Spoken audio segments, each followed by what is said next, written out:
Part 9. "Poor old woman," said Retsia Warren Smith, waiting to cross. "Oh, poor old wretch! Suppose it was a wet night.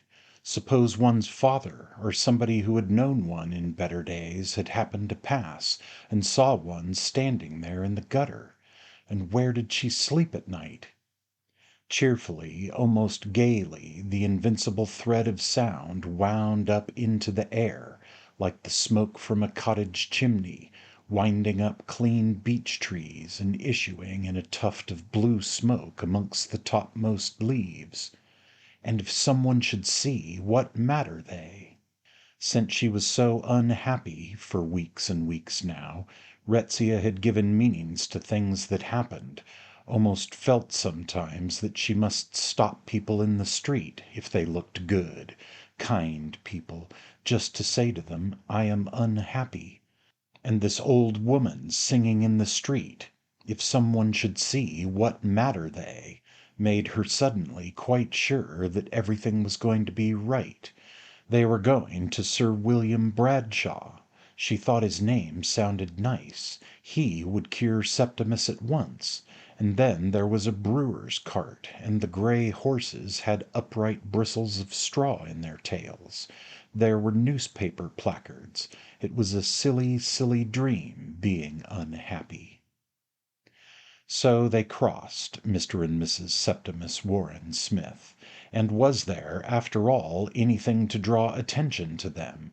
Anything to make a passer-by suspect here is a young man who carries in him the greatest message in the world, and is, moreover, the happiest man in the world, and the most miserable?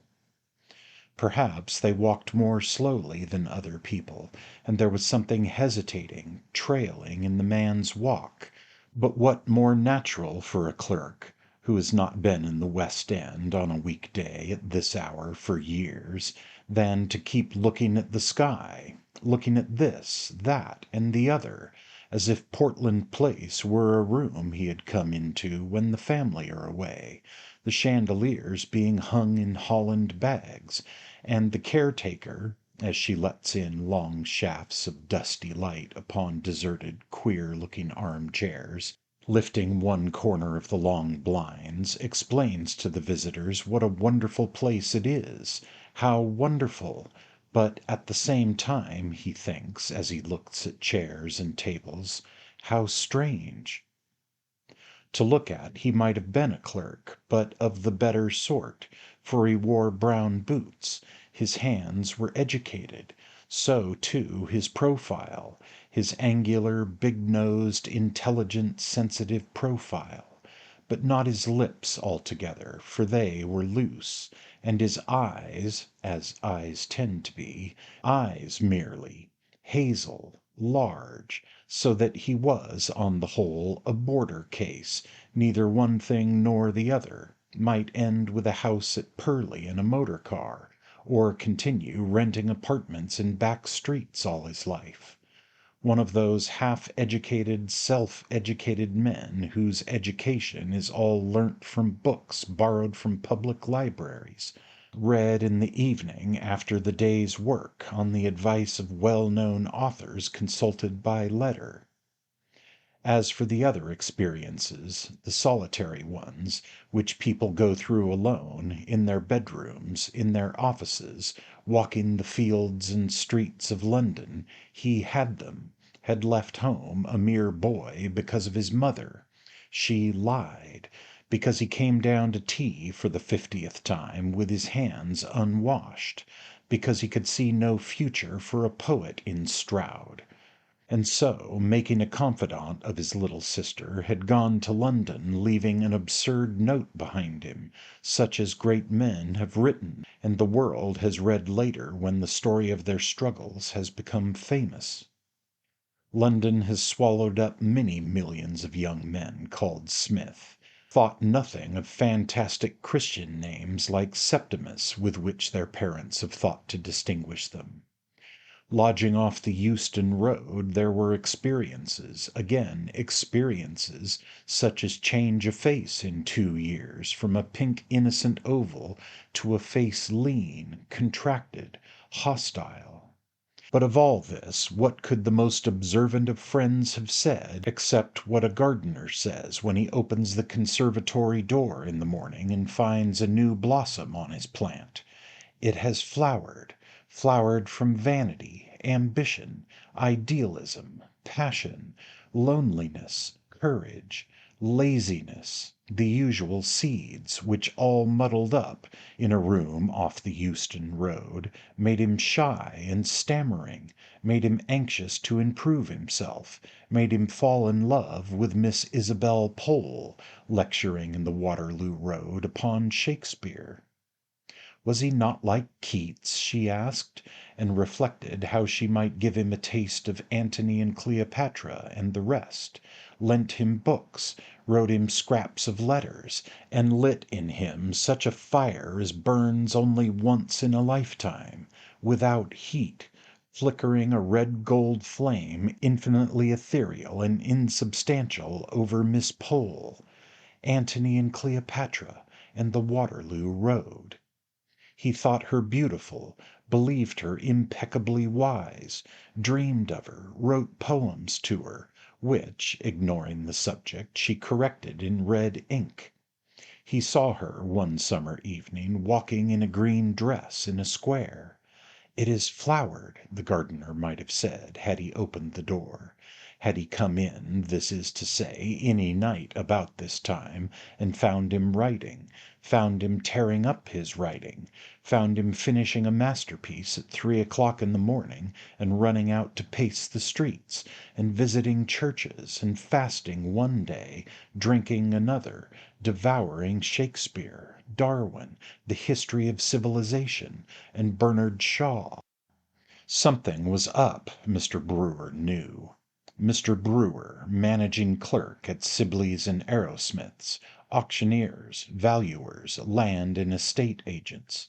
Something was up, he thought, and being paternal with his young men, and thinking very highly of Smith's abilities, and prophesying that he would, in 10 or 15 years, succeed to the leather armchair in the inner room under the skylight with the deed boxes round him, if he keeps his health, said Mr. Brewer, and that was the danger. He looked weakly, advised football, invited him to supper, and was seeing his way to consider recommending a rise of salary, when something happened which threw out many of Mr. Brewer's calculations, took away his ablest young fellows, and eventually, so prying and insidious were the fingers of the European war, smashed a plaster cast of Ceres, ploughed a hole in the geranium beds, and utterly ruined the cook's nerves at Mr. Brewer's establishment at Muswell Hill.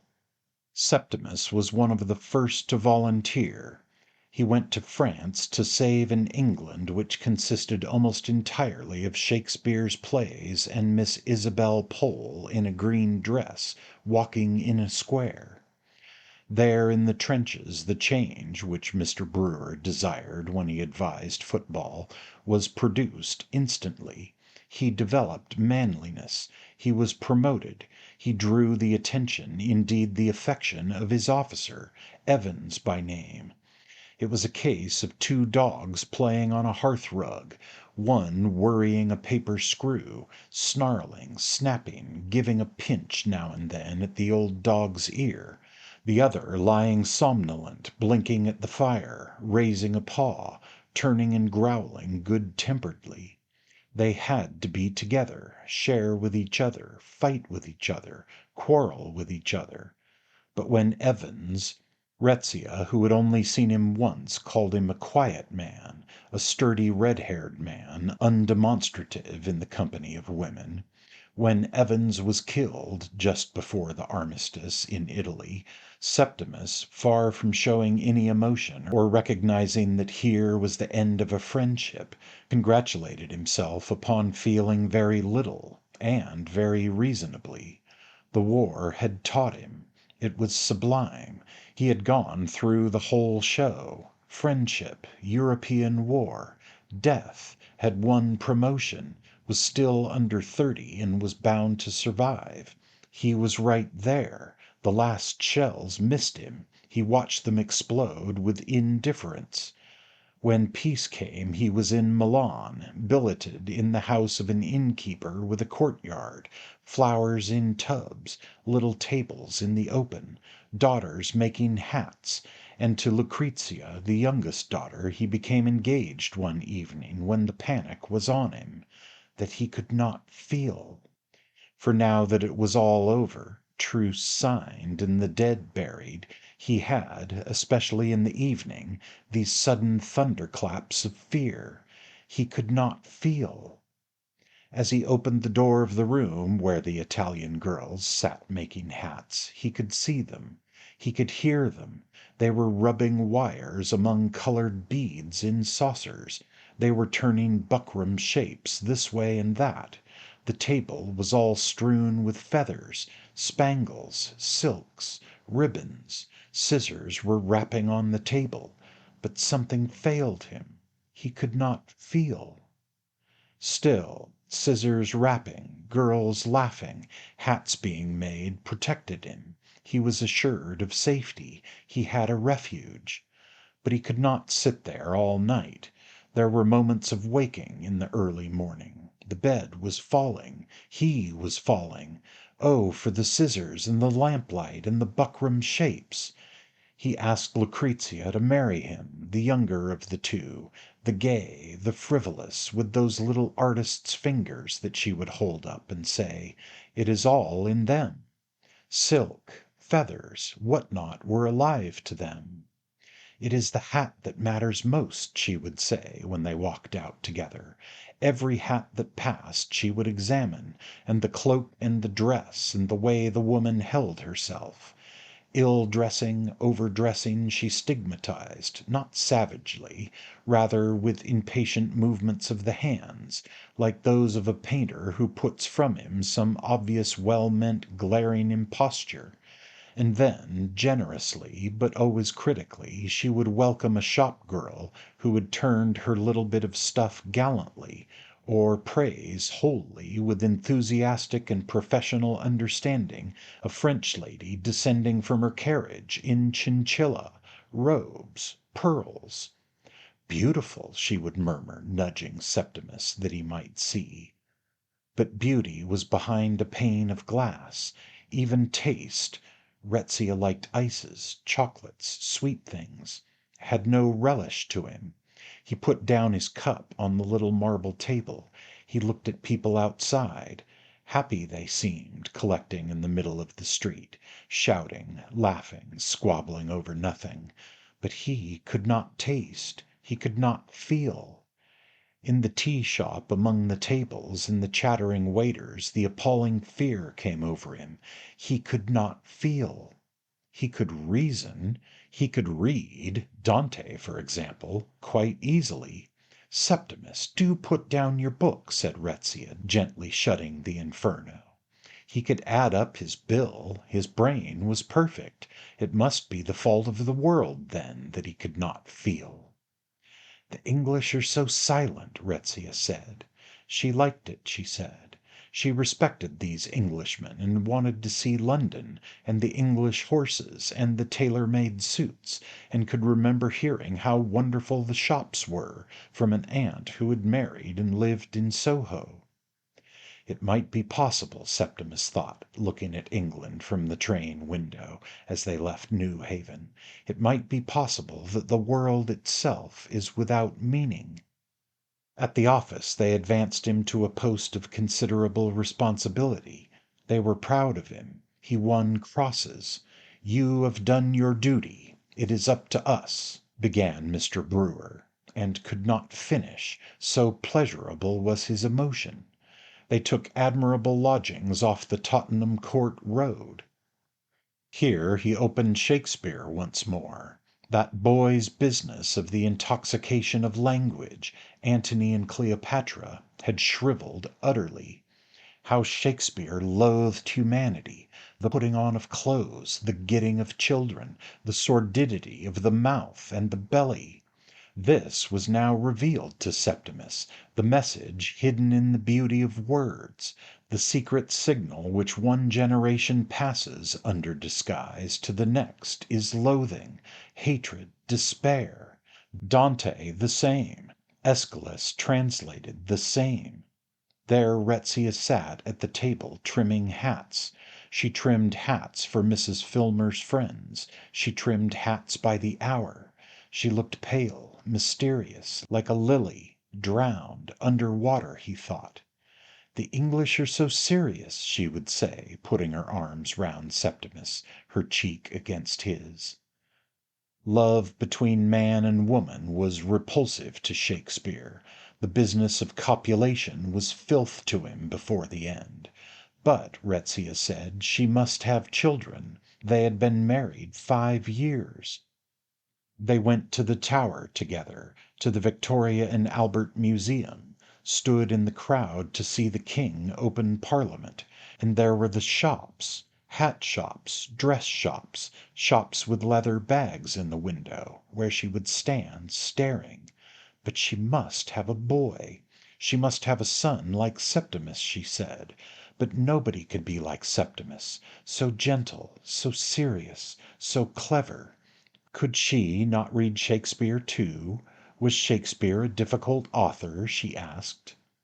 One cannot bring children into a world like this. One cannot perpetuate suffering, or increase the breed of these lustful animals, who have no lasting emotions, but only whims and vanities, eddying them now this way, now that. He watched her snip, shape, as one watches a bird hop, flit in the grass without daring to move a finger. For the truth is, let her ignore it, that human beings have neither kindness nor faith nor charity, beyond which serves to increase the pleasure of the moment. They hunt in packs. Their packs scour the desert and vanish screaming into the wilderness. They desert the fallen. They are plastered over with grimaces. There was Brewer at the office with his waxed moustache, coral tie-pin, white slip, and pleasurable emotions, all coldness and clamminess within. His geraniums ruined in the war, his cook's nerves destroyed. Or Amelia What's-her-name, handing round cups of tea punctually at 5, a leering, sneering, obscene little harpy, and the Toms and Berties in their starched shirt-fronts oozing thick drops of vice. They never saw him drawing pictures of them naked at their antics in his notebook. In the street, vans roared past him. Brutality blared out on placards. Men were trapped in mines. Women burnt alive. And once a maimed file of lunatics being exercised or displayed for the diversion of the populace, who laughed aloud, ambled and nodded and grinned past him in the Tottenham Court Road, each half apologetically yet triumphantly inflicting his hopeless woe. And would he go mad? At tea, Retzius told him that Mrs. Filmer's daughter was expecting a baby. She could not grow old and have no children. She was very lonely. She was very unhappy. She cried for the first time since they were married. Far away he heard her sobbing. He heard it accurately. He noticed it distinctly. He compared it to a piston thumping. But he felt nothing. His wife was crying, and he felt nothing. Only each time she sobbed in this profound, this silent, this hopeless way, he descended another step into the pit. At last, with a melodramatic gesture which he assumed mechanically, and with complete consciousness of its insincerity, he dropped his head on his hands. Now he had surrendered. Now other people must help him. People must be sent for. He gave in. Nothing could rouse him. Retzius put him to bed. She sent for a doctor. Mrs. Filmer's Dr. Holmes. Dr. Holmes examined him. There was nothing whatever the matter, said Dr. Holmes. Oh, what a relief! What a kind man! What a good man! thought Retzius. When he felt like that he went to the music hall, said Dr. Holmes. He took a day off with his wife and played golf. Why not try 2 tabloids of bromide dissolved in a glass of water at bedtime? These old Bloomsbury houses, said Dr. Holmes, tapping the wall, are often full of very fine panelling, which the landlords have the folly to paper over. Only the other day, visiting a patient, Sir Somebody Something at Bedford Square. So there was no excuse, nothing whatever the matter, except the sin for which human nature had condemned him to death, that he did not feel. He had not cared when Evans was killed. That was worse. But all the other crimes raised their heads and shook their fingers, and jeered and sneered over the rail of the bed in the early hours of the morning at the prostrate body which lay realizing its degradation. How he had married his wife without loving her, had lied to her, seduced her, outraged Miss Isabel Pole, and was so pocked and marked with vice that women shuddered when they saw him in the street. The verdict of human nature on such a wretch was death. Dr. Holmes came again, large, fresh-colored, handsome, flicking his boots, looking in the glass. He brushed it all aside. Headaches, sleeplessness, fears, dreams, nerve symptoms, and nothing more, he said. If Dr. Holmes found himself even half a pound below 11 stone 6, he asked his wife for another plate of porridge at breakfast. Retzius would learn to cook porridge. But, he continued, health is largely a matter in our own control. Throw yourself into outside interests. Take up some hobby. He opened Shakespeare, Antony and Cleopatra, pushed Shakespeare aside.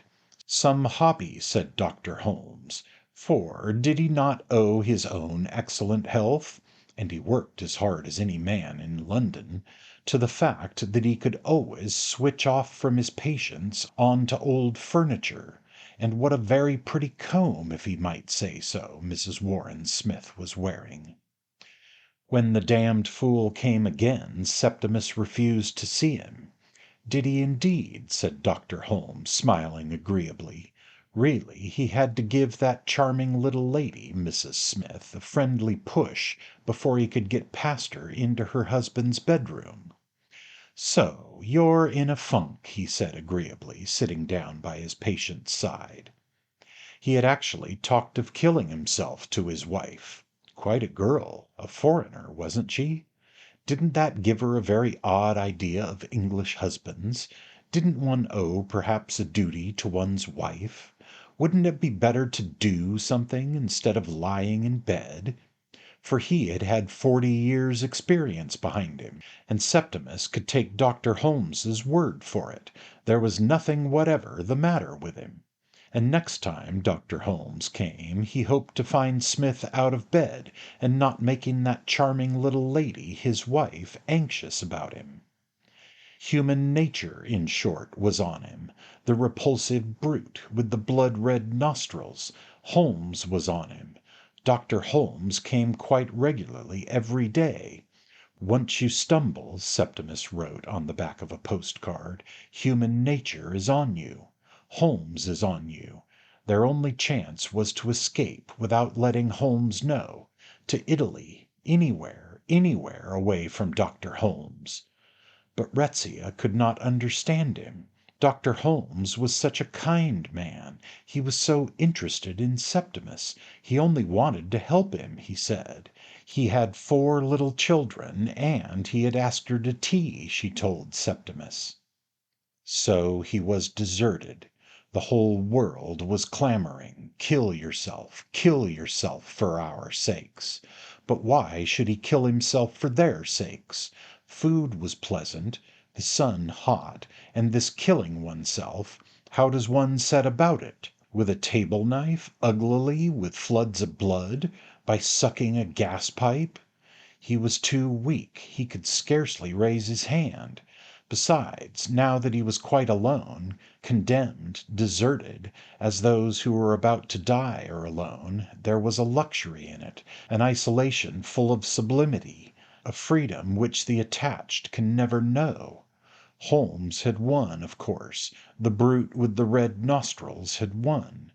But even Holmes himself could not touch this last relic straying on the edge of the world, this outcast who gazed back at the inhabited regions, who lay like a drowned sailor on the shore of the world. It was at that moment, Retsia gone shopping, that the great revelation took place. A voice spoke from behind the screen. Evans was speaking. The dead were with him. "Evans! Evans!" he cried. Mr. Smith was talking aloud to himself. Agnes, the servant girl, cried to Mrs. Filmer in the kitchen. "Evans! Evans!" he had said, as she brought in the tray. She jumped, she did. She scuttled downstairs. And Retsia came in with her flowers, and walked across the room and put the roses in a vase, upon which the sun struck directly, and it went laughing, leaping round the room. She had had to buy the roses, Retsia said, from a poor man in the street, but they were almost dead already, she said, arranging the roses.